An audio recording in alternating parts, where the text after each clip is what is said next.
Yellers, welcome back to Why Am I Yelling?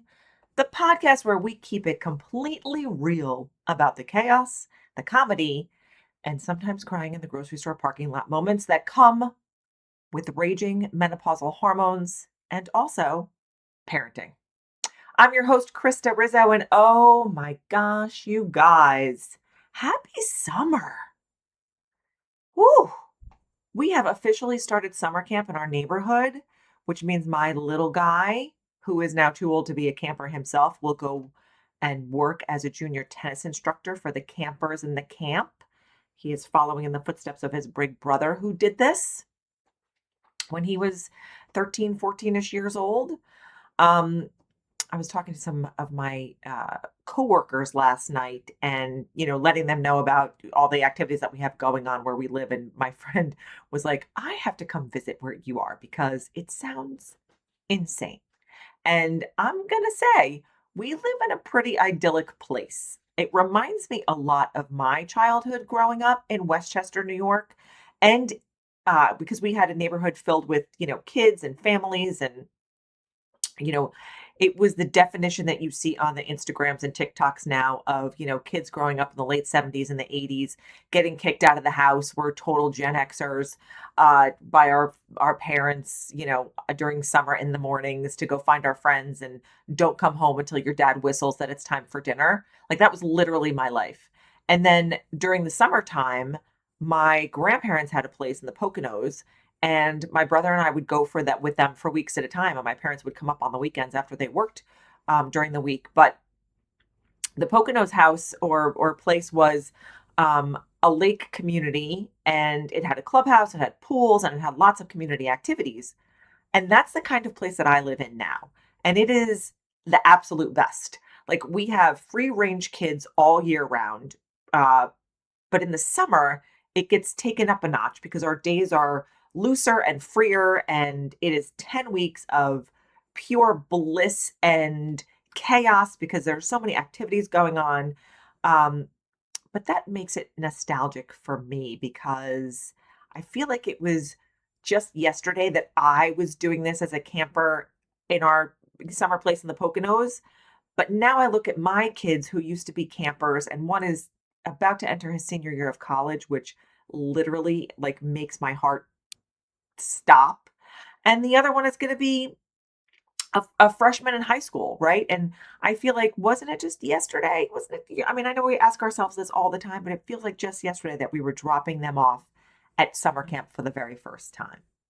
And this season of our lives, which is a season that we are in literally all the time, um, but the one that I'm personally in right now has made me like feel nostalgic, right? I've been a little bit of a mess for the last couple of weeks because my little guy, my junior tennis instructor, he's my baby, graduated from 8th grade a couple of weeks ago. And, I know there are some parents out there who are rolling their eyes, be like, Krista, it's middle school, it's not high school. Even he said to me, Mom, it's not a graduation. It's called moving up. It's not that serious. Like, could you imagine your baby graduating from 8th grade? Like, you're done with your middle school years that literally you feel like just started because they were just in elementary school a minute ago and just in pre-K and just in daycare and just in the womb, right? It didn't matter that he didn't think it was a big deal because I think everything is a big deal, right? So my heart didn't get the memo that it wasn't a big deal. I sat in that audience with my paper program, fanning my menopausal hot flash face, and I couldn't stop watching his life flash before my eyes as his big brother sat next to me and his dad, right? And I know that I'm not alone in this, right? I was with a bunch of my friends who were going through the same thing in that same audience, right? But when I post about things like this on Instagram, when I posted his graduation on Instagram, there are a lot of moms out there saying, "Oh my gosh, already. Oh my gosh, wasn't he just in elementary school? Oh my gosh, weren't you just graduating from, PS 34 kindergarten in Brooklyn, right?" Whether it was that kindergarten graduation or the preschool graduation or, you know, giving up their pacifier, whatever. We all have that moment where time stops feeling abstract and starts feeling very, very real. Not to mention, on the flip side of last week, we also hosted a birthday party for my mother in law's 80th. And so that is also part of the equation, too, as you are in your parenting journey, in your life journey, that when you look around a room after a week filled with milestones that span quite literally decades, it really gets you thinking, right? I had my kids and my mother-in-law, and they just finished milestones over here, and now we're celebrating milestones on the other side.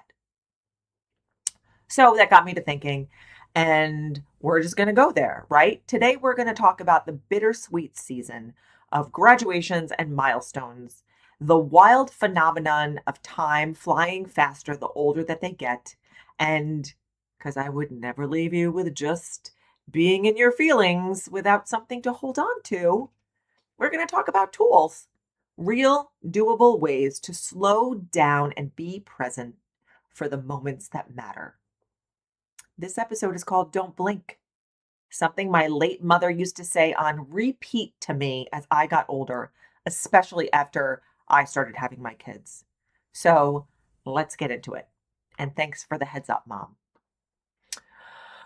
So, the milestone paradox is where we're going to start, right? If you're a seasoned parent, think back. And if you're a new mom, you are probably in the thick of it, in some part of it, right? So, let me paint you a picture. If you're in the thick of it, we're talking about sleep deprivation, the spit up on everything. You haven't showered since Tuesday. You don't even know, how to spell your name at this point, and you're white knuckling it through the newborn infant baby stage. And every single day you're thinking, I just need to get them to sleep through the night. I just need to get them to talk. I just need to get them to walk. I just need to get them to be potty trained. So I don't have to deal. I just need to get them in school so I can breathe. That's called wishing time forward. And every single one of us does it, right? Whether it is trying to hit those milestones that we have pressed upon us that are so important, right? Oh my gosh, my baby's not potty trained by the time they're 2.5. Am I failing as a parent? No. My pediatrician said to me, your kid's not going to go to college without knowing how to go to the bathroom. You're going to be fine, right? But we all do it. We are completely human. We are in these moments where it's like, should I be here or should I be there? And it's comparison and all the things. But also, we're in these moments where, oh my gosh, I'm so tired. How am I going to get out of this? And then, this is the part that gets me, it happens. They sleep, they talk, they walk, they potty train, they go to school. And instead of feeling that relief that you thought you were going to feel because you're in the next phase, you feel something you did not expect. Hello, grief. This is actual real grief for the thing that you wished away. It's what I call the milestone paradox. The moment you finally get what you're waiting for, and instead of feeling joy, you feel loss. And that is a specific kind of confusion because you're so proud of your kids and the place where you are, and you're excited for them to move on to the next milestone or step that you have read about in the What to Expect parenting books that I never bothered to read, thank goodness. And at the same time, part of you is quietly devastated because they're never going to be in that stage again. I remember, and I have actually talked about it on this show, when my boys stopped calling spaghetti paschetti or caterpillar, caterpillar. I still say caterpillar because they have ingrained that in my brain. They just self-corrected on a random day, probably not even noticing the shift. But you sure did. I know I did. I was like, wait a minute. You used to say paschetti, or wait a minute, you used to say caterpillar. Ambulance was another one that my big one used to say when the ambulance used to go by. And when they course correct and shift to the correct pronunciation, it might make you cry because it means they're growing up. And that's another tiny, irreplaceable piece of their babyhood, of their childhood that's gone. This is so, so normal, you guys. And I want to name it for you because I think a lot of moms and parents feel this and then feel guilty about it. Like, why am I sad? This is a good thing. They're growing up. And yes, it is a good thing, but it's also a loss. And both things, two things can be true at the same time. There is actually a term for this in psychology called ambivalent grief. It's when you grieve something that's simultaneously positive. Therapists often talk about it in the context of kids going to college. But honestly, it starts way earlier, right? And it starts in the kindergarten drop off line or the daycare drop off. Forever, my whole entire life, I will remember the first time I dropped off my oldest at daycare. I thought I was leaving an appendage behind, right? It starts when they don't need you to cut their food anymore. It starts when they start saying, I can do this myself, mom. That I can do it myself is supposed to be the goal, right? Independence, responsibility, confidence. And it is the goal. It's also tiny pieces of your heart falling away, right? I want to give every mom and parent and caregiver listening to this permission to feel it all, the pride and the grief, the celebration and the sadness. You are not dramatic. You are not ungrateful. You are a mother who loves so deeply that even the good things, the good changes hurt a little. And that's not a flaw. That, my friends, is love. It's love. So let's talk about why time speeds up. I want to geek out on something for a second because I feel this genuinely fascinating and I think understanding it actually does help. Why does time feel like it speeds up as our kids get older? And not just like dramatically, not it's not a little, it's a lot, like dramatically faster. Like even my older kid says that now too. He's like, how is it possible that I'm a senior in college? And it's like, I can't even talk to you right now. So no, right? I feel like I blinked and my newborn was potty training. And then I blinked again and then the graduation came, right? And it's like, what is actually going on? And my mom, again, thank you for all your wisdom, used to say this all the time. So here's the thing, this is not just a feeling. Scientists and psychologists have actually studied this, and there are reasons why time perception accelerates. The first reason is called the proportional theory of time. Basically, when you're 5 years old, 1 year is 20% of your entire life. It feels enormous because it is enormous proportionally. But when you're 35, 1 year is less than 3% of your life. So the same 365 days feel like nothing compared to the years before them. I'm 53. I have like no life left, really, right? The same thing happens with our kids from our perspective. When they're babies, each month is a massive chunk of their timeline. Every week, there's a new milestone. Things are changing so fast, you can barely keep up. But as they get older, the change happens in bigger, slower acts. A whole school year starts to feel like a season instead of lifetime. The days are long, but the years are short. Gretchen Rubin said that, and I think that it is maybe the most accurate sentence ever written about parenting. Because ask any mom of a toddler, that day was long. But somehow 3 years just disappeared at the same time, right?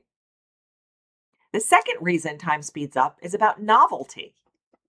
Our brains are wired to pay attention to new things. When something is new, a new job, a new city, a new baby, our brain takes tons of snapshots. Lots of memories are being formed. That richness makes time feel slow and full. But then life becomes routine. The brain stops making as many distinct memories. It starts filing things under same as before. And when you look back, it all kind of blurs together. A whole month can feel like it happened in a week. This is actually really important for us as parents because it tells us something. Novelty creates presence. New experiences, even small ones, make time feel richer, which means one of the actual science backed ways to feel like you're living more fully in the season your kids are in is to keep introducing novelty. Keep doing things for the first time. And the third season, this one I think is the sneakiest, is distraction. Oh, modern life is just a lot, right? We are operating with more mental tabs open than any other previous generations of parents. We have our phones, we have the news, we have the mental load of groceries and school pickups and permission slips and dental appointments and did anybody feed the dog? And when our attention is split, we are literally not present enough to encode strong memories. The moments happen, but they just don't land because we're too distracted. And then we look up and wonder, where did the time go? But part of that answer is we were there, but we weren't there. This is not a guilt trip. Okay. This is me saying you're not failing because every single parent is dealing with the same fractured attention. It's a structural problem, not a personal failing. But it does mean that being intentional about presence isn't a luxury. It's actually the thing that gives us the feeling of a full, rich life with our kids. Okay, so here's the toolkit we're talking about, right? I spent a lot of time on this segment because I want to give you a list. I don't want to give you a list of like flimsy Pinteresty suggestions that look cute on an Instagram post. I want to talk about things like I always do that actually work in real life, right? They're grounded in research. They are real experience from myself and people that I know, and they are coupled with, each other. And so let's talk about the tools. Some of these tools I've done, and some of them I haven't done, and I've gotten them through some research, and I think that they're great, and I might just implement them. But the first one is called the pause practice, right? In any meaningful moment, pause and name 5 things you can see, 4 things you can hear, 3 things you can feel physically, 2 you can smell, and 1 you can taste or appreciate. What? This is called grounding. It's used in therapy to bring us into the present moment by engaging all of our senses. You don't have to do all 5 steps every single time. Just even saying it to yourself. I want to remember this. What do I notice right now? Can be enough. So, for example, graduation ceremonies, first days, bedtime hugs, the silly dance they do in the kitchen, anywhere you want to land. I tried this at my son's graduation a couple of weeks ago. Instead of immediately reaching for my phone to record what was going on around me, I just gave myself time to just kind of be there. I looked at his face from the crowd. I noticed he was fidgeting with his shorts the way that he does when he gets nervous excited. I saw the kid next to him whispering something when they were walking in, and they both laughed. I felt that hard chair under my butt and the paper program in my hands. And that took about 60 seconds. I can still close my eyes and be back in that. And that memory is more than the video or the photos that we took, right? That was me being in the moment.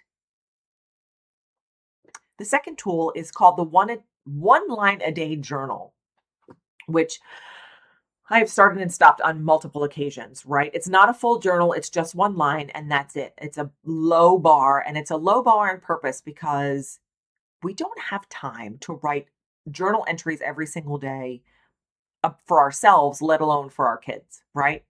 At the end of the day, here's what you do. Write one sentence about your kid, something they said, something they did, something that made you smile or made you crazy. Quote unquote. She told the grocery store cashier she wants to be a vet and a princess when she grows up. Done. That's your one line for the day, right?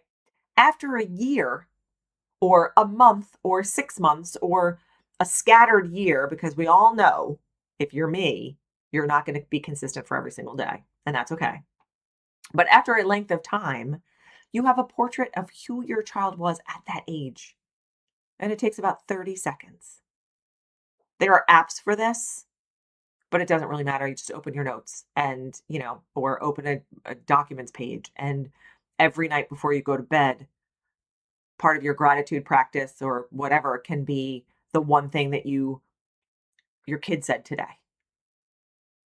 Again, I have started this. I have stopped it. I have stopped it more than I've started it. I think about going back to it, but my kids are 20 and 14 now. And so it's like, probably a little bit too late for me, but not too late for people that are on the younger side of the parenting, because that could potentially be a really fun book for them for their birthdays. I do photo books every year as a gift for the grandparents of our year in photos. And I think something like this could be super, super fun. Or a milestone birthday. I give my kids milestone photo books for their 10th birthdays and their 20th birthdays. Actually, not 20th, I'll do 21 this year. And that could be a fun thing to kind of add to it, quotes that they said throughout that book. Okay, tool number 3 is the phone down window. I'm a big fan of this. We do this every single night. I think it's really important. Pick one window per day, even if it's just 20 minutes, where the phone is physically not in your hand during the kid time, and vice versa. If they have phones, put them in a drawer, put it in your bag, put it on the counter. Just make it inconvenient to reach for. Research shows even the presence of a phone on the table, even when it's face down, reduces the quality of conversation and connection. Out of sight is genuinely out of mind. Best windows to do this: after school for the first 20 minutes, right? The debrief window, whether it's in the car line pickup or after they've just gotten home and they're getting a snack and you're in the kitchen and you can be chatty with them if you're home with them. Dinner, that's when we do it. No phones at the dinner table. Full stop. Not allowed. And the 10 minutes before bed. That was also a good time for us when my kids were growing up, when I was still tucking them into bed at night and having chats with them, which I no longer do because I go to bed before they do now. But we used to lay in bed and have talks about our day, and I would not have my phone with me. And it was a really great 15 or 20 minutes for us to connect. It's not about perfection, because you all know, I know that I tell you all the time, it doesn't exist. It's about creating pockets of uninterrupted presence, right? These windows, the after school window is huge. You know, it's really good to have these conversations with our kids when they can feel like they're not being interrogated, right? A lot of times we ask our kids questions and we're like looking them right in the face and they don't want to answer because they might be a little bit detailed, right? But if we are in a space like the bedtime space where it's dark and everyone's looking up at the ceiling, you can actually open up and feel more comfortable. Or in the car, because you're not staring at each other. They might be behind you or next to you. So think about where you're going to do this ritual, but I highly, highly encourage it. Tool number 4, the season ritual. Choose one recurring ritual that belongs to each season of their childhood, something they associate with this age and time. It does not have to be elaborate. Sunday pancakes, Friday movie night, annual birthday interview, which I think is a cute idea, reading a book together, a summer tradition you might have. Rituals do something remarkable. They create anchors. Your kids' brains will form stronger, richer memories around repeated, meaningful experiences. And they give you something to hold on to. The years may blur, but you'll remember the pancake years. You'll remember the chapter book stage, the going to bed and having your conversations when they were little, the summer firefly nights, the annual trip to the ice cream place on the last day of school. Ask yourself, what is something we do right now that I would want them to remember when they are grown? Number 5 tool, the milestone letter. Okay. So on a big milestone, whether it's a graduation, the first day of school, the last day of a grade, a birthday, write your child a letter. I know people who do it on birthdays. I started it. Again, this is an intermittent one for me. Like, I've written them letters, I have emails, I have sent them to them. I do it for my big kid now when he starts a new year of college. And I cannot believe he's going to be a senior this year at the University of Connecticut. And I cannot believe that I'm going to be writing his final college letter. I don't want to think about it. Don't blink, right? But create something for them to read. Not necessarily now, but maybe for them later. Like if you start writing them letters when they're little, give it to them for their birthday at their 16th or 18th, right? Write about who they are right now, what you love about them, their favorite things, their funny quirks, things they've said, things that make them unique and special. What you love about the season that you're in right now in this moment with them. Seal it, save it, and then give it to them at a later date, right? The act of writing also forces you to be present, for you to think about and notice who your child is in this particular season of their life and not just who they're becoming. Tool number 6. I literally did this the other day with my girlfriends. The what I'll miss reframe.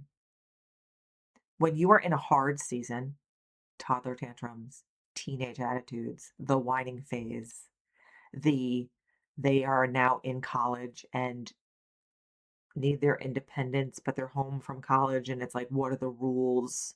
Are they blurred season? That's me for one of my kids. Pause and ask yourself, what will I actually miss about this someday? You will miss the way they mispronounce things. You will miss being needed. You will miss the tiny hands. Oh, the tiny hands. You'll even miss the arguments because arguments mean that they're there. This is not toxic positivity, by the way. You don't have to be grateful for every hard moment because they're hard, and I'm not grateful for a lot of them. But the question creates just enough distance to see the beauty inside that chaos. What will I miss? Try writing what I'll miss about this phase in your notes app when you're in a tough season. Read it back a week later, a year later, and watch your whole heart shift with that. I literally just did it with my girlfriends the other day when we were floating in the lake. Our kids are all pretty much in the same season of life, and we were having this conversation, and I actually said to one of my friends, "You're gonna miss this," and she was like, "You know what? Yup, I'm gonna miss it." So pay attention to that one, right? My mom used to say that to me too. She's like, "You're gonna miss this. I know that they're being a pain in the ass. I know that they're not sleeping through the night. I know, but you're gonna miss it." And she was right. I would give my left arm for the ease of babyhood over the worry that accompanies young adulthood. We always think it's going to be easier when they get older, and it's just a different level of worry. It's not a level of, oh, they just fell down and when they're learning to walk. It literally is, here are the car keys, go be safe. That's a completely different level of worry for sure. I asked a question on Instagram this week. What parenting moment made you feel time move faster than you were ready for? And I got some really good responses that I want to share with you because some of them might pull at your heartstrings. And, I love a heartstring moment. Moments like, graduation milestones from kindergarten to college.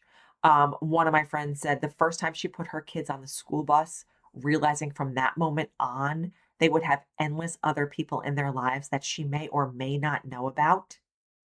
What? Heartstrings pulled. They're little babies getting on the bus. And it's like, who are you going to meet today? And are you going to tell me all the things about it? The answer to that is probably not. Then there was another one about kids learning how to drive and not needing her as much. Yes, I felt every single one of those. Not because they're sad, because they have come and gone. And now they're on to the next thing. I want to thank everybody who shared with me your vulnerability. I appreciate that. And your kids, I appreciate you. It really means a lot when we are sharing these things and learning from each other. So I love that from you. Thank you. Okay, my loves, my yellers, my peeps, we're coming in for a landing on this one because we are at 29 minutes. But before I let you go, I want to say something directly to whoever needs to hear this today. If you are in a season that feels like survival mode, If you are running on empty and just trying to get through the day, you are not behind. You are not missing it. You are in it, and that counts. If you're in a beautiful season and it's going by too fast, I know. Take a breath. Put your hand on their little backs or their big ones. Memorize the weight of them. And then write that feeling down tonight. And if you're in a bittersweet season, the graduation cap, the empty kindergarten backpack, the last time in a car seat, let yourself feel that. All of it. The pride, the grief, the love that is so big, it doesn't know what to do with itself. You're allowed to cry literally anywhere. You're supposed to cry anywhere. Don't blink, as my mom used to say. And yeah, it's true. But also, you can blink. Just come back. Come back to the table, to the couch, to the conversation, to the small stuff that is actually the big stuff. You can miss a moment and catch the next one. The moments don't stop coming until they do. And until then, you've got more. You always have one more. The most precious gift we can offer anyone is our attention. Thank you, Yellers, so much for being here today. If this episode resonated with you, please will you share it with one mom who needs to hear it? Just one. Drop it in a text, put it in a post in your stories, leave it in a DM. Word of mouth is everything from my small podcast, and I am so grateful for every single one of you. Leave us a review if you haven't on the YouTube or any of the places where you get these podcasts. It really does help other moms find us. I started this podcast, I can't believe it, a year ago as just a project and a let's see what can happen to this. And we have grown. I get my stats every single week, month over month. It is so exciting to see that we went from, oh, you had 5 downloads this week to you've had 100 downloads this week to a few thousand overall. So let's keep it going. I love doing it.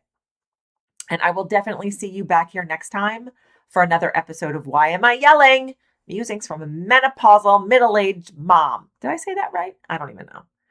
You're doing better than you think, you guys. I love you. Mwah.